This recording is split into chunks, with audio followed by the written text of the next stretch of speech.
Hello friends, नमस्कार, आदाब सभी को। कैसे हो आप सभी लोग। मैं राकेश कुमार शर्मा केडीसी परिवार में आपका स्वागत करता हूं। और हम लोग डिस्कस कर रहे थे पीएन जंक्शन में रेक्टिफायर की बात कर रहे थे। किसकी? पीएन जंक्शन को रेक्टिफायर की तरह यूज़ क्यों करते हैं। मैंने आपको बताया था जी, रेक्टिफायर एसी को डीसी में कन्वर्ट करता है। और ये हाफ वेव रेक्टिफायर दो तरीके का होता है, एक हाफ वेव रेक्टिफायर, एक फुल वेव रेक्टिफायर। नाम से पता है, हाफ वेव मतलब मेरे को आधी वेव देगा, फुल वेव मतलब मेरे को फुल वेव देगा। लेकिन आउटपुट जो देगा वो डीसी करंट की फॉर्म में देगा। कैसे देगा? डीसी करंट की फॉर्म में, कांस्टेंट एम्पलीट्यूड की फॉर्म में देगा। चलिए, यहाँ से मैंने इनपुट दिया होगा, इनपुट में ये वेव दी होगी इसको, आउटपुट में मेरे को ये वेव मिली होगी। आधी वेव को इसने क्या कर दिया? एलिमिनेट कर दिया। तो मैं पहली हाफ साइकिल की बात करूँगा। किसकी? First half cycle. तो फर्स्ट हाफ साइकिल में ये फॉरवर्ड बायसिंग में कनेक्टेड होता है, आउटपुट मेरे को मिला। सेकेंड हाफ साइकिल में क्या हुआ? ये रिवर्स बायसिंग में कनेक्ट हो गया, आउटपुट मेरे को नहीं मिला, आउटपुट मेरे को नहीं मिला।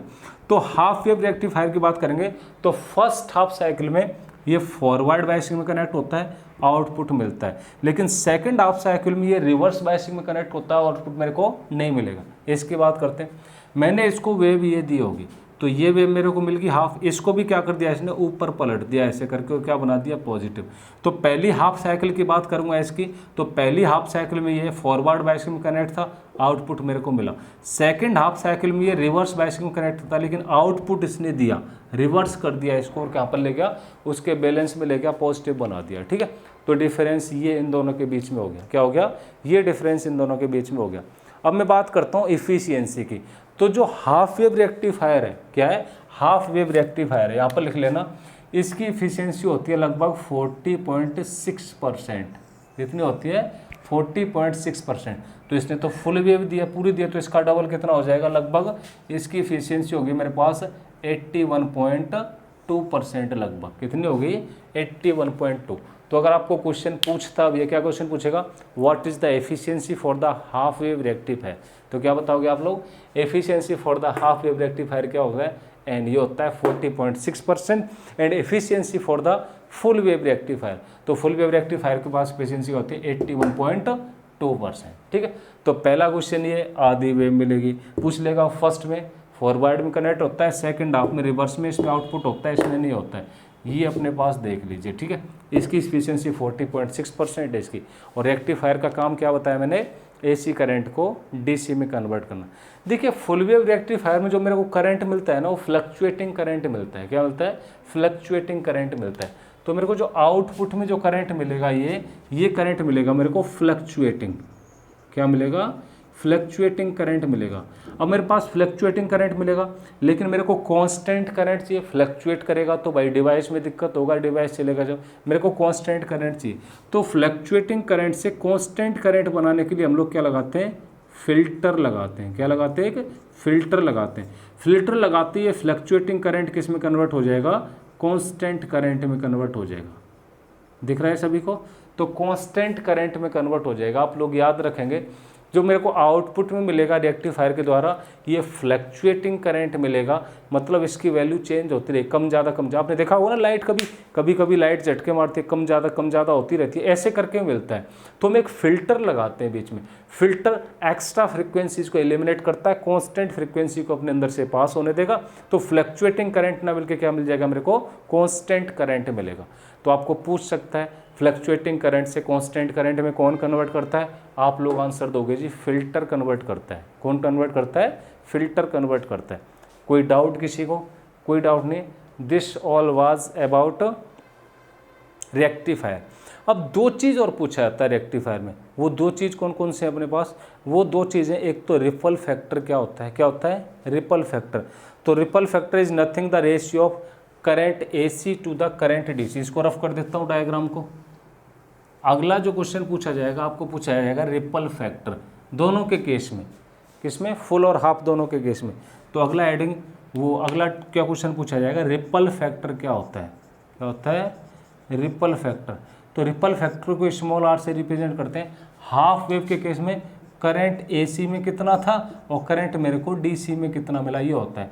तो हाफ वेव के केस में इसकी वैल्यू होती है 1.2। कितनी होती है? 1.2 के बराबर होती है। ठीक है, लेकिन फुल वेव की अगर बात करूंगा मैं, तो फुल वेव के केस में रिपल फैक्टर क्या होता है मेरे पास? 0.48 आता है। क्या आता है 0.48 आता है। तो यहाँ पर मैं रिपल फैक्टर की बात करूँगा तो current AC by current DC तो कितना आता है 0.48। तो यहाँ 120% हो गया या 48% हो गया। ये क्या होता है रिपल फैक्टर। क्या हो गया रिपल फैक्टर हो गया। करंट की बात करूंगा, वोल्टेज की बात करूंगा। वोल्टेज एवरेज कितना होता है, करंट एवरेज कितना होता है हाफ वेव में और फुल वेव में। तो लिख लीजिए इनको भी, यहाँ पर करंट एवरेज कितना मिलता है और यहाँ पर वोल्टेज एवरेज कितना मिलता है, दोनों को देखेंगे हाफ वेव में और फुल वेव में। तो एवरेज करंट की बात करता हूँ, करंट एवरेज कितना होता है, ठीक है, और वोल्टेज एवरेज कितना होता है हाफ वेव में। फुल वेव में करंट एवरेज कितना होता है और वोल्टेज एवरेज कितना होगा। दोनों क्वेश्चन पूछे हुए। ये अपने को क्वेश्चन पूछ रहा है एग्जाम में, what will be the value of the current in the case of half wave rectifier. तो करंट एवरेज की वैल्यू कितनी होगी, तो देखिए पीक वैल्यू कितनी होती है करंट की, इसको पाई से डिवाइड कर दो। वोल्टेज की पीक वैल्यू कितनी होती है, इसको क्या कर दो पाई से डिवाइड कर दो। तो यहाँ पर तो अपने को आउटपुट में डबल ही मिलता है, तो यहाँ पर क्या करेगा 2I0 बाई पाई, तो 2V0 बाई पाई। ये I0 और V0 क्या है, पीक वैल्यू है, मतलब जो हमने इनपुट में दिया होगा ना ये, तो इनकी मैक्सिमम वैल्यू जो होती है I0 और V0 ये होती है, ठीक है, दोनों केस में। तो उसको इसमें तो डबल मिलता ही है, क्योंकि इसमें तो हाफ साइकिल गायब ही हो रही थी तो आधा मिलेगा, इसमें क्या मिल जाएगा इसका डबल मिल जाएगा। क्या मिल जाएगा डबल। और power output by power input से हम लोग एफिशिएंसी निकालते हैं, दोनों केस में एप्लीकेबल है। तो एफिशिएंसी निकालनी तो कैसे निकालेंगे, पावर अपने को आउटपुट में कितनी मिली और पावर इनपुट में कितनी निकली, परसेंट में चाहिए तो हम लोग 100 से क्या कर देंगे मल्टीप्लाई। ये एफिशिएंसी निकालने का फॉर्मूला होता है। तो this all was about the rectifier. Rectifier के अंदर 4-5 टाइप के क्वेश्चन बनते हैं, आप लोग आई थिंक अब सॉल्व कर लोगे। अब आपको क्वेश्चन में कोई भी डाउट नहीं होना चाहिए, कोई प्रॉब्लम भी नहीं आनी चाहिए। चलिए अब हम आते हैं इसके ऊपर ट्रायोड। ट्रायोड मीन्स क्या होता है ट्रांजिस्टर। क्या होता है ट्रांजिस्टर।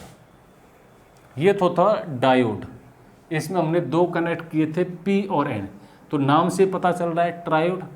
ट्रायोड में 3 कनेक्ट कर देंगे। क्या कनेक्ट कर देंगे 3। तो triode is nothing, it is the sandwich type structure. क्या होता है सैंडविच टाइप स्ट्रक्चर होता है। क्या होता है देखिए, हेडिंग डाल लो ट्रायोड।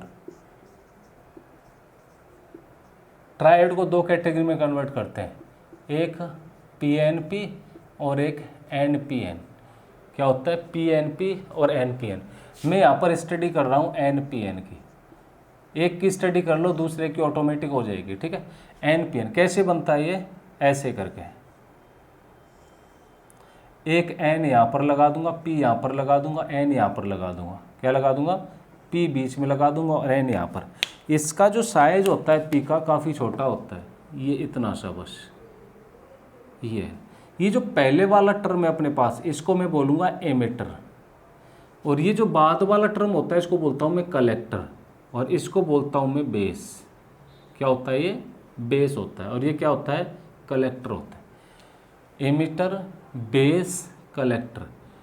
ट्रायोड एक सैंडविच टाइप स्ट्रक्चर होता है। क्या होता है सैंडविच, 2 N लगे होंगे और बीच में P आ गया, ये NPN है। मैं PNP की बात करता, P यहाँ पर, N यहाँ पर और P यहाँ पर, P यहाँ पर, N यहाँ पर, P यहाँ पर। तो मैं लिख लूँ यहाँ पर, अगर मैं PNP की बात करूँगा तो यहाँ पर लिख लेता हूँ। तो PNP में क्या रहा होगा, P यहाँ पर और N यहाँ पर और P यहाँ पर, और इनके बीच में भी गैप 2 रहे होंगे। गैप कौन कौन से रहे होंगे 2, ये छोटा सा गैप, ये यहाँ पर जो स्टार्टिंग का it is the emitter and it is collector and it is base. क्या ये बेस है। अब आपको इसका प्रिंसिपल और बताऊंगा प्रिंसिपल क्या होता है, उससे पहले आपको सिंबल बता देता हूँ। तो सिंबल की बात करूँगा तो इसका सिंबल कैसे बनाते हैं हम लोग, ऐसे करके बनाएंगे। सिंबल ऐसे करके बनाएंगे, ये जाएगा और ये जाएगा, ये कलेक्टर, ये बेस, ये एमिटर, और यहाँ पर क्या होता है ये बेस होता है। इसका सिंबल ये, इसका सिंबल क्या हो गया ये क्या हो गया मेरे पास कलेक्टर, और यहाँ से अगर जाएगा ये एमिटर, ये क्या हो गया मेरे पास बेस। अब आप कहोगे जी इसमें और इसमें अंतर क्या है, अंतर होता है। NPN की बात करूँगा तो NPN में एरो जाता है ऐसे करके ऊपर, किसकी बात करूँगा, एनपीएन की बात करूँगा तो एमिटर के अंदर जो एरो जाएगा वो ऐसे जाएगा। मैं पीएनपी की बात करूँगा तो इसमें एरो कहाँ जाएगा, डाउनवर्ड आएगा ऐसे करके। तो आपको सिंबल दिया होगा तो एमिटर में आउट की तरफ जा रहा है, आउटर में एरो जा रहा है ऐसे, तो आप समझ जाएंगे this is the symbol for the NPN and it is the symbol for the PNP. किसका सिंबल है, पीएनपी का। दोनों का सिंबल समझ में आ गया आपको, कोई दिक्कत नहीं। अब मैं इसको जब कनेक्ट करता हूँ किसी भी सर्किट में, किसी भी सर्किट में कनेक्ट करूँगा तो वो सर्किट की कंडीशन देखिए आप क्या होगी। आपको डायग्राम समझ में आ गया, सॉल्व कर लेंगे। ये डायग्राम हो गया अपने पास। अब मैं इसका एक सर्किट बनाता हूँ और आपको क्वेश्चन सर्किट का पूछेगा। किसका पूछेगा, सर्किट का पूछेगा। तो ट्रायड को किस में कनेक्ट कर दो आप लोग, सर्किट में कनेक्ट कर दो, ठीक है। तो यहाँ पर मैं लिख दूँ ट्रायोड सर्किट। इसको हम लोग ट्रांजिस्टर भी बोलते हैं। क्या बोलते हैं, ट्रांजिस्टर। ट्रायोड को हम लोग ट्रांजिस्टर भी कहते हैं, कोई दिक्कत नहीं। ट्रांजिस्टर लिखा मिल जाए तो आप समझ जाएंगे ट्रायोड। तो देखिए, एक मैंने यहाँ पर ले लिया इसका सिंबल। सिंबल मैंने कैसे बताया था, ऐसे करके, ठीक है। यहाँ से क्या होता है मेरे पास, बेस। यहाँ से क्या जाएगा, कलेक्टर, और यहाँ से क्या जाएगा, एमिटर। एमिटर, कलेक्टर, और ये क्या गया, बेस गया। क्या गया, बेस। इसको सर्किट में अरेंज करना है। तो सर्किट में अरेंज करूँगा तो एक बैटरी लगाता हूँ मैं यहाँ पर। क्या लगा दूँगा, एक बैटरी यहाँ पर। वो बैटरी कैसे लगाऊंगा, देखिए। अगर मैंने ये एन पी एन ले रखा है, क्या ले रखा है, एन पी और एन, तो इसका मतलब इसका एरो ऐसे रहा होगा, तो ये क्या रहा होगा, नेगेटिव। क्या रहा होगा, नेगेटिव। ये मेरे पास क्या हो गया, एन, ये पी और ये एन, क्या हो गया होगा, एन पी और एन। यहाँ पर एक बैटरी लगा दी मैंने, तो बैटरी कैसे लगाऊंगा, ऐसे करके लगा दी यहाँ पर। बैटरी को अरेंज कैसे करते हैं वो भी मैं आपको बताऊँगा, ठीक है। चलिए, यहाँ से आएगा ऐसे करके, तो एक बैटरी कहाँ पर लगाऊंगा, मैं यहाँ पर लगाऊंगा। तो नेगेटिव के साथ में एक बैटरी ये लगा दी, पॉजिटिव नेगेटिव, नेगेटिव पॉजिटिव, ठीक है। ये होगी मेरे पास बैटरी। कोई डाउट किसी को? तो ये जो मेरे पास अंतर होगा इन दोनों के बीच का जो वोल्टेज होगा, it is V B E, base emitter voltage. ये वोल्टेज होगा it is V B C. ये देखिए जो बेस होता है ये हमेशा कहाँ जाता है, अर्थिंग में जाता है। किस में जाता है, अर्थिंग में, अर्थ में जाता है, ठीक है। तो इसके बीच का जो वोल्टेज मैं हमेशा अप्लाई करूँगा, ये जो वोल्टेज रहेगा ई और बी के बीच का, इस वोल्टेज को मैं हमेशा क्या नाम देता हूँ, it is the voltage B E, emitter base voltage, emitter base voltage. इन दोनों के बीच का जो वोल्टेज है, इस वोल्टेज को क्या नाम दिया मैंने, वोल्टेज कलेक्टर बेस। क्या, कलेक्टर बेस वोल्टेज। याद रखोगे, कोई डाउट नहीं किसी को। चलिए, ये जो मेरे पास फर्स्ट हाफ है ये एन है, एन को नेगेटिव के साथ में कनेक्ट किया, पी को पॉजिटिव के साथ में। जब मैं पी को पॉजिटिव के साथ में, एन को नेगेटिव के साथ में कनेक्ट करूँगा तो क्या बताया था मैंने, फॉरवर्ड बायसिंग। तो फर्स्ट हाफ को हम लोग कनेक्ट करते हैं फॉरवर्ड बायसिंग में। किस में कनेक्ट करते हैं, फॉरवर्ड बायसिंग में। सर्किट कैसे बनाना है और सर्किट सही है या गलत है ये देखना सिखा रहा हूँ। इसको कनेक्ट करते हैं हम लोग एन को पॉजिटिव के साथ में, पी को नेगेटिव के साथ में। It is in reverse biasing. किस में रहेगा, रिवर्स बायसिंग के अंदर रहेगा। ये किसके अंदर रहेगा, रिवर्स बायसिंग के अंदर रहेगा, ठीक है। बेस को हम यहाँ पर, बेस के अंदर जो करंट जाता है ना, वो लगभग 0.5% करंट ही जाता है। कितना जाता है, करंट। अब मैं इक्वेशन की बात करूँगा, इसकी जो मैं करंट की इक्वेशन बनाऊँगा तो करंट की इक्वेशन बन जाएगी, यहाँ पर लिख लेता हूँ, इक्वेशन फॉर द किसके लिए, या तो एन पी एन हो पी एन पी एन, कैसे भी बना सकते हैं। इसका एरो अंदर हो जाता बस बायसिंग। ऐसे याद रखिए, पहले आपको तो फॉरवर्ड बायसिंग में कनेक्ट करना है, सेकंड आपको किस में कनेक्ट करना है, रिवर्स बायसिंग में कनेक्ट करना है, ठीक है। इक्वेशन फॉर, इसके लिए मैं इक्वेशन देखना चाहूँगा सर्किट के लिए, तो करेंट ऑफ एमिटर बराबर में current of base plus current of collector. ये परमानेंट इक्वेशन है, हर सर्किट में अप्लाई होगी। जहाँ भी मैं ट्रायोड लगाऊंगा तो हर सर्किट के अंदर ये इक्वेशन अप्लाई होगी। ये करंट होता है मेरे पास, कलेक्टर का करंट होता है 99.95%। कितना होता है, 99। तो 0.5% करंट किसका होता है, बेस का होता है। तो बेस में तो नेग्लिजिबल करंट जाता है, इसको नेगलेक्ट कर सकते हैं। क्या जाता है, एक नेग्लिजिबल करंट बेस के अंदर से जाता है। इसको क्या कर सकते हैं हम लोग, नेग्लेक्ट कर सकते हैं। कोई दिक्कत किसी को, कोई दिक्कत नहीं है। अगर रेसिस्टेंस निकालना, अब देखिए यहाँ मैंने बेस को कॉमन ले रखा है दोनों में, तो इसका नाम क्या रख दूंगा मैं, कॉमन बेस सर्किट।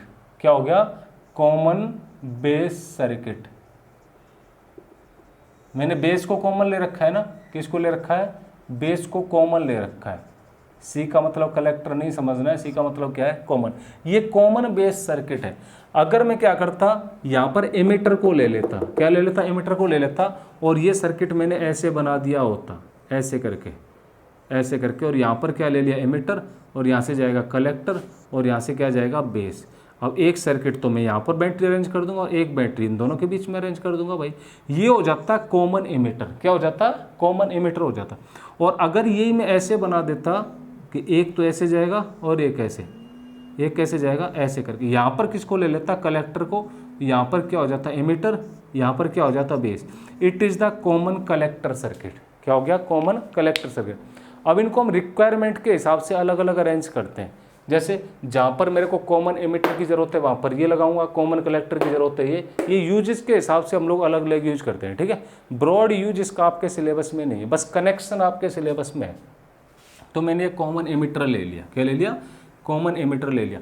इन तीनों के अंदर ये और दो मैंने अभी रफ किए हैं, इन तीनों के अंदर इक्वेशन हमेशा कौन सी होल्ड होगी, इक्वेशन हमेशा ये होल्ड रहेगी, current of emitter always will be equal to the current of collector plus current of base.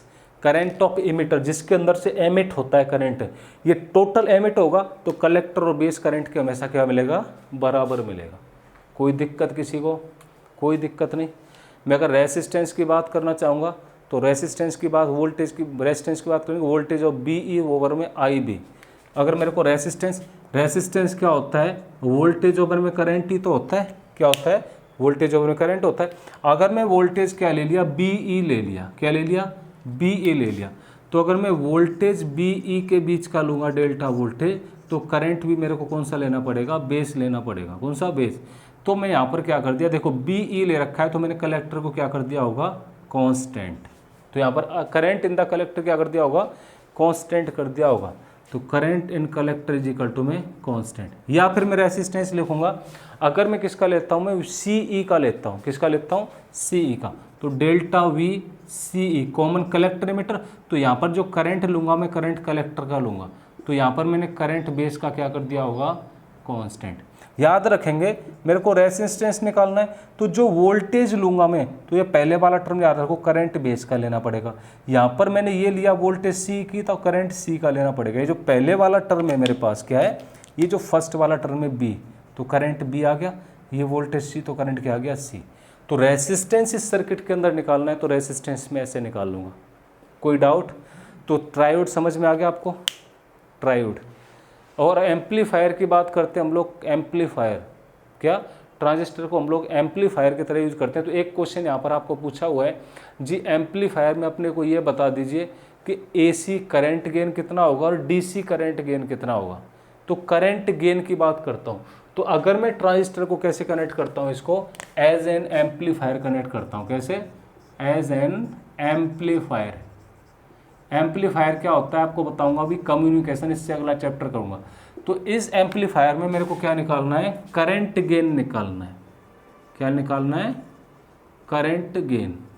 AC की बात करूं, डीसी की बात करूं, दोनों के अंदर फॉर्मूला सेम रहता है। तो करंट गेन होता है कलेक्टर का करंट ओवर में एमिटर का करंट। सीधी सी बात है, आउटपुट बाई इनपुट। किसी भी गेन की बात करेगा, चाहे वो करंट गेन की बात करे, तो करंट गेन तो करंट ऑफ कलेक्टर ओवर में करंट ऑफ एमिटर। मतलब क्या हो गया मेरे पास, आउटपुट बाई इनपुट। क्या हो गया मेरे पास, आउटपुट बाई इनपुट। तो मैं यहाँ पर लिख देता हूँ इसको, ये फॉर्मूला लिख लिया होगा ना सबने, यहाँ पर लिख लेता हूँ। करंट गेन की बात करूंगा, किसकी बात करूंगा मैं, ओनली गेन की बात करूंगा। किसकी बात करूंगा, गेन की।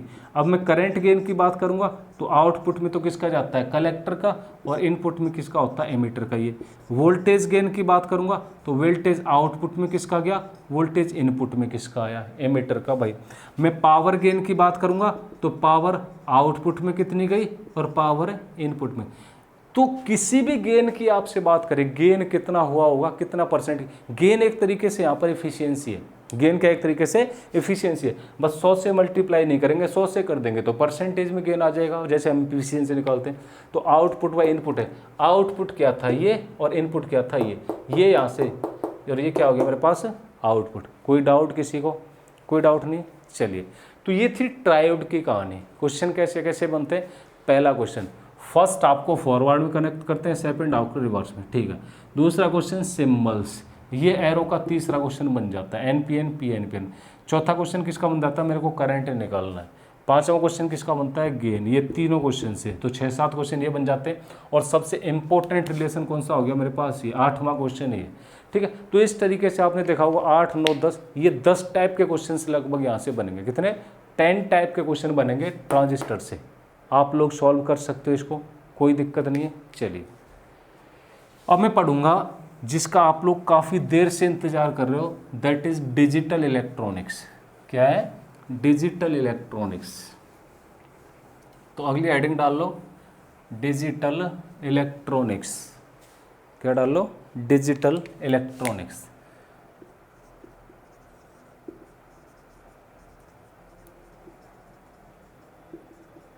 देखिए, डिजिटल इलेक्ट्रॉनिक्स में दोस्तों आप क्या देखते हो, मैंने नंबरिंग की बात की। नंबर में 2 तरीके की बात करूंगा यहाँ पर। एक बात करूंगा डेसिमल नंबर, कौन सा? Decimal number. और एक बात करूंगा मैं बाइनरी नंबर। डेसिमल नंबर में 10 अंक होते हैं और बाइनरी अंक में कितने होते हैं? 2 अंक होते हैं। डेसिमल नंबर में कितने होते हैं? 10 अंक होते हैं। ये 10 अंक कौन कौन से होते हैं? 0, 1, 2, 3, 4, 5, 6, 7, 8 और 9। ये 10 अंक किस में होते हैं? डेसिमल नंबर में होते हैं। और बाइनरी नंबर में 2 ही होते हैं, 0 और 1। क्या होते हैं? 0 और 1। 0 और 1 को हम लोग अलग अलग फॉर्म में रिप्रेजेंट करते हैं। कैसे? अलग, binary to decimal, decimal to binary, ऐसे कन्वर्ट करते हैं, ठीक है। अब मैं सिग्निफिकेंट फिगर की बात करूंगा इसके आगे थोड़ा। कोई भी नंबर लिखते हैं तो सिग्निफिकेंट फिगर क्या होता है अभी कन्वर्ट करूंगा। क्वेश्चन आएगा, कोई भी डेसिमल नंबर दे देगा, बाइनरी में बदलो, बाइनरी दे देगा, डेसिमल में बदलो, ठीक है। कन्वर्जन पढ़ लो पहले। क्या पढ़ लो? कन्वर्जन। कौन सा कन्वर्जन है? Decimal to binary, decimal to binary. मेरे को डेसिमल नंबर से किस में कन्वर्ट करना है? बाइनरी नंबर में कन्वर्ट करना है, ठीक है। कैसे कन्वर्ट करूँगा? देखिए, मेरे को डेसिमल नंबर दे दिया, मान लें 55। क्या दे दिया? 55 दे दिया। इसको बाइनरी नंबर में कन्वर्ट करना है। किस में? बाइनरी नंबर में कन्वर्ट करना है, ठीक है। तो आप लोगों को कुछ नहीं करना है, 2 से इसको डिवाइड करते जाना है, रिमाइंडर को लिखते जाना है। तो 2 से इसको डिवाइड किया मैंने, 2 से क्या आ गया? 2 दूनी 4, 2 सत्ते 14। रिमाइंडर कितना बच गया? 1। रिमाइंडर को यहाँ पर लिखूंगा, रिमाइंडर कितना बच गया? 1। चलिए, फिर 2 से 2 एक 2, 2 3 6, रिमाइंडर कितना बच गया? 1। चलिए, 2 से 2 छिक्के 12, रिमाइंडर कितना बच गया? 1। 2 से 2 3 6, रिमाइंडर कितना बच गया? 0। फिर 2 से 2 एक 2, रिमाइंडर कितना बच गया? 1। खत्म। जब तक 1 नहीं आ जाए तब तक लास्ट में हम लोग क्या करेंगे? डिसाइड करेंगे। अब लास्ट में मेरे को क्या करना है? इस 1 से काउंट करना और इस 1 से कहाँ तक लिखना है मेरे को? यहाँ तक। तो क्या बन गया? मेरे पास 55 था, 55 डेसिमल फॉर्म में था। इसको डेसिमल फॉर्म में यहाँ से लिखना है, नीचे से। कहाँ से? नीचे से। 1 1 0 1 1 1, ये बन गया बाइनरी नंबर। 1 1 0 1 1 1। तो 55 को बाइनरी नंबर में ऐसे कन्वर्ट करेंगे, 55 को बाइनरी नंबर में ऐसे कन्वर्ट। ये तो बहुत ही आसान कंसेप्ट है। आपको चेक करना है ये सही है या गलत है।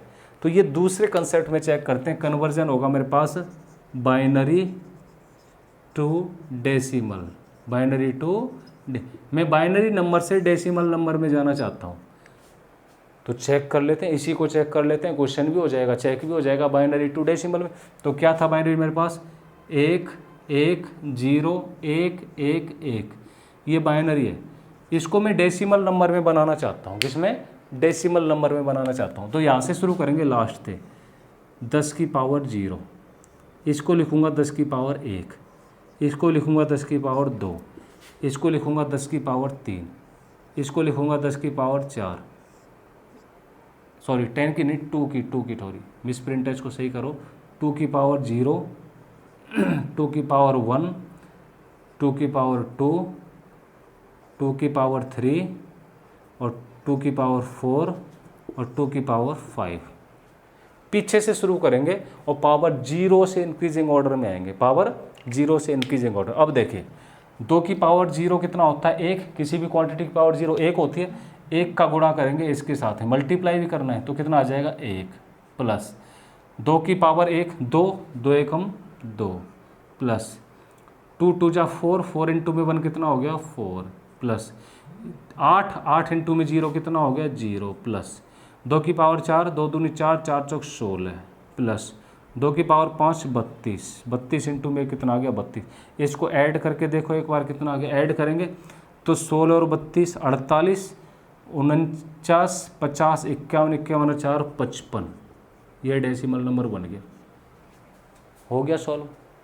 ठीक है, तो देखिए मेरे को डेसिमल नंबर से बाइनरी में जाना है, किसमें, डेसिमल नंबर से।